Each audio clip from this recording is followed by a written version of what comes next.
Hey guys, so I am Ayush and you are on Med Made Easy. And today we would be studying rheumatoid arthritis. So in this topic we would be discussing about its etiology, pathogenesis and clinical course. So without any further delay, let's get started.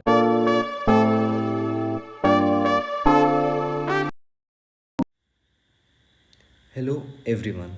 So today we would be discussing about our new topic, that is rheumatoid arthritis. So let's go by the definition. So by the definition, rheumatoid arthritis is a systemic chronic inflammatory, because it is a slowly progressive disease, that's why. Disorder which mainly affects the joints, but it can also affect the other organs also. If we talk about the etiology of this disease, so etiology means causes. So etiological factors क्या क्या हो सकते हैं इसके अंदर? एक तो genetic factors. If we talk about the genetic factors, so genetic factor is the major fraction in the pathogenesis of the rheumatoid arthritis. So जो जेनेटिक फैक्टर है, जेनेटिक फैक्टर के अंदर दो टाइप ऑफ जीन्स होते हैं, H L A genes and non H L A genes. अब हमें पता है एच एल ए सिस्टम क्या होता है. एच एल ए सिस्टम हमारा जो है ग्राफ्ट रिजेक्शन या फिर ब्लड ट्रांसफ्यूजन रिएक्शंस के अंदर जो है वहाँ यूज़फुल होता है. तो एच एल ए जीन्स के अंदर जो रूमेटॉइड आर्थराइटिस है, it is related to H L A D R B one locus. Now, if we talk about the non-HLA genes, in non-HLA genes, it is related to polymorphism in PTP N22 gene. The second etiological factor is environmental arthrogenic factors. So इसके अंदर दो factors आते हैं. एक जो है that is smoking, and the other factor is microbial agents. In microbial agents, it could be viruses, mycobacteria, etc. Third factor is autoimmunity. Autoimmunity means the body's own cells are reacting. In this autoimmunity, the autoimmune reaction is occurring with the help of T cells. Now, if I talk about the pathogenesis of the disease, basically pathogenesis क्या होता है कि जो genetic factor, जो environmental factor, जो etiology हमने पढ़ी, वहाँ से लेकर जो हमें क्लिनिकल फीचर्स दिख रहे हैं, the whole procedure is known as pathogenesis. अब पैथोजेनेसिस कैसे होगा इसके अंदर? Let's find out. So genetic factors like HLA genes or non-HLA genes or environmental factors like infections and smoking, so it would lead to the failure of the self-tolerance. So due to failure of the cell tolerance, there is unregulated activation of lymphocytes. तो जैसे ही बहुत unregulated activation हुआ lymphocytes का, अब lymphocytes में कौन कौन से बढ़ेंगे?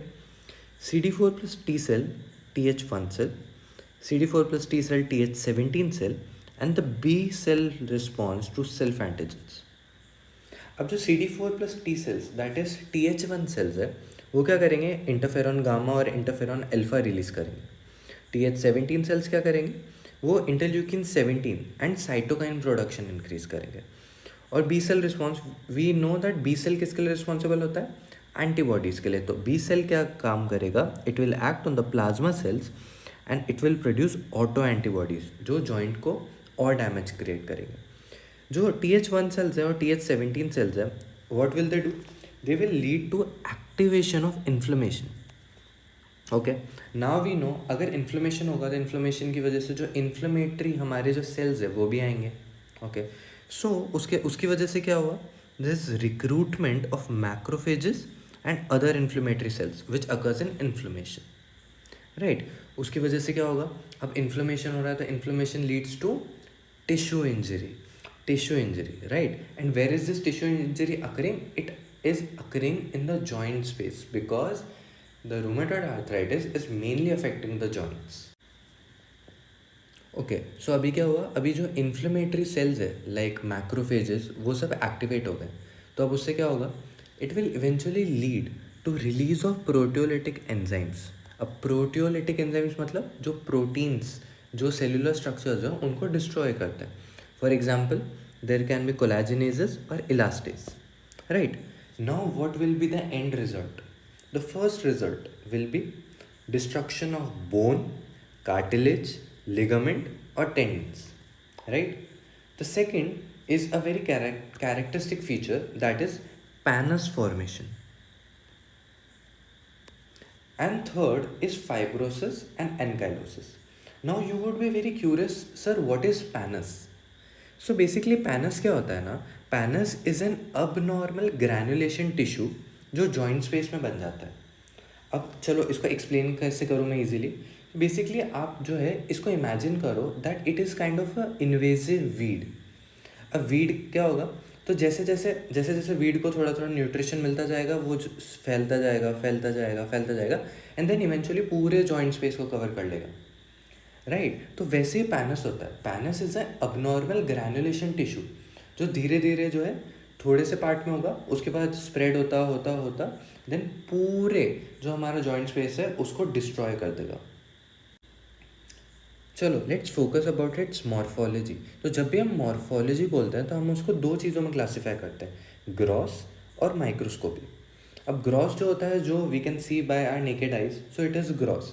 माइक्रोस्कोपी मीन्स जो हम माइक्रोस्कोप के अंदर देखते हैं आफ्टर स्टेनिंग देम, राइट. तो मॉर्फोलॉजी, बेसिक मॉर्फोलॉजी की अगर मैं बात करूँ तो rheumatoid arthritis cause severe changes in the joints, right. Now joint involvement कैसा होता है, joint involvement is symmetrical and bilateral, right. तो फॉर एग्जांपल अगर किसी के नी में रूमेटॉइड आर्थराइटिस हो रहा है तो बायलैटरली दोनों नीज में होगा, राइट. तो मोस्ट कॉमनली जो जॉइंट अफेक्ट होता है दे आर डायआर्थ्रोडल जॉइंट्स. डायआर्थ्रोडल जॉइंट्स का में कौन कौन आते हैं, प्रॉक्सिमल इंटरफेलेंजियल जॉइंट्स और मेटाकार्पोफेलेंजियल जॉइंट्स. तो ये जो जॉइंट्स होते हैं, जो हमारे हैंड के जॉइंट्स होते हैं, ये सबसे पहले अफेक्ट होता है, राइट. नाउ जॉइंट लीजन्स क्या होंगे, जॉइंट्स लीजन्स के अंदर क्या होगा, it is chronic, non suppurative, proliferative, polyarthritis. So you have to remember it is chronic, non suppurative, proliferative, polyarthritis. और क्या होगा, साइनोवाइटिस, बिकॉज जो साइनोवियल स्पेस है उसके अंदर पैनस फॉर्मेशन हो रहा है, राइट. तो जो साइनोवाइटिस होगा then synovitis will progress and form the ankylosis of the joints, right. Then let's talk about the gross. अब ग्रॉस के अंदर हमको, if I am seeing it from my naked eyes, तो हमें क्या मिलेगा, इडीमा, थिकनिंग एंड और hyperplasia of the living synoviocytes, ठीक है. Microscopy. Now if I talk about the microscopy, so microscopy में first we will talk about what will be the changes which will happen in the joints. Then rheumatoid arthritis affect other organs also, then will talk about that. Microscopy के अंदर सबसे पहले हमें दिखेगा synovial hyperplasia, that synovial cells का क्या हो गया है, hyperplasia, right. Then dense inflammatory infiltrate would be seen. We know that it is an inflammatory condition which will lead to deposition of lymphocytes, B cells, plasma cells and the macrophages. Third is that there will be formation of rice bodies. So rice bodies क्या होती है, you would be curious about that. तो rice bodies क्या होती है, fibrin which is covering the synovium may float in the joint space. तो जो fibrin होता है जो कवर साइनोवियम को वो फ्लोट करता है इन द जॉइंट स्पेस, उसको हम बोलते हैं which appear as rice bodies in the microscope, right. और क्या मिलेगा हमको, there would be pannus formation. और क्या मिलेगा, एनकाइलोसिस एंड ऑस्टियोपोरोसिस. अब अगर जो है रूमेटॉइड आर्थराइटिस दूसरे ऑर्गन्स को अफेक्ट करता है, तो अगर स्किन को अफेक्ट करता है it will form rheumatic nodules, right. Rheumatic nodules is also the most common cutaneous lesions of rheumatoid arthritis, right. Blood vessel में क्या करेगा ये, vasculitis. Now let's talk about the clinical course. I have told you many times कि अगर आप उसको diagnose नहीं कर पा रहे अच्छे से, so सब कुछ पढ़ने का भी पॉइंट नहीं बनता as a exam point of view. I am not saying it would not increase your knowledge, but for an exam point of view अगर इसका क्लिनिकल केस आता है तो आपको इसका क्लिनिकल कोर्स अच्छे से पता होना चाहिए. अब इसका क्लिनिकल केस कैसे आता है कि पहली बात कि कोई बहुत ही एज्ड इंसान है, mostly she would be women and she is having a pain in her joints, may be it could be knee or something, and वो लैब फाइंडिंग्स आपको दे देंगे कि भाई रोमैटिक फैक्टर जो है वो पॉजिटिव है या anti-CRP antibody is present. So it would be easy for you to diagnose it. जैसे अब मैं बताऊं कि एज फैक्टर, एज क्या, इट इज़ अ डिजीज़ है, ये जो है एल्डरली में ज़्यादा होती है, तो 40 to 70 years of age. If I talk about the sex, it would be more common in the women. It has slow and insidious onset because we know that rheumatoid arthritis is a slowly progressing disease, right? If I talk about the laboratory findings, the rheumatic factor and anti-CRP antibody are very specific for rheumatoid arthritis. Now, what is CRP? CRP is C-reactive protein. So basically, it is a non-specific marker for any inflammatory condition. चलो थोड़ा सा इसको और interactive बनाते हैं. समझते हैं कि डायग्राम के थ्रू समझते हैं. तो बेसिकली क्या है, अब हम रूमेटॉइड आर्थराइटिस का केस देख रहे हैं, तो we can see this granulation tissue, abnormal granulation tissue. And now ये ग्रैनुलेशन टिश्यू क्या कर रहा है, इस कार्टिलेज को इरोड कर रहा है. तो धीरे धीरे जो प्रोटेक्टिव कार्टिलेज है उसको ये इरोड कर रहा है. और हमें क्या दिख रहा है, इन्फ्लेमेशन होगा यहाँ पे. और this is fibrous ankylosis and this is bony ankylosis. Now let's see what actually a pannus is. So pannus in rheumatoid arthritis is an abnormal granulation tissue that I have told you. So pannus क्या करेगा, वो destroy करेगा cartilage को, bone, ligaments and tendons. और क्या करेगा, inflamed साइनोवियम grows rapidly, right. तो पैनस को मैंने आपको बताया कि आप कैसे समझोगे, pannus is like an invasive weed.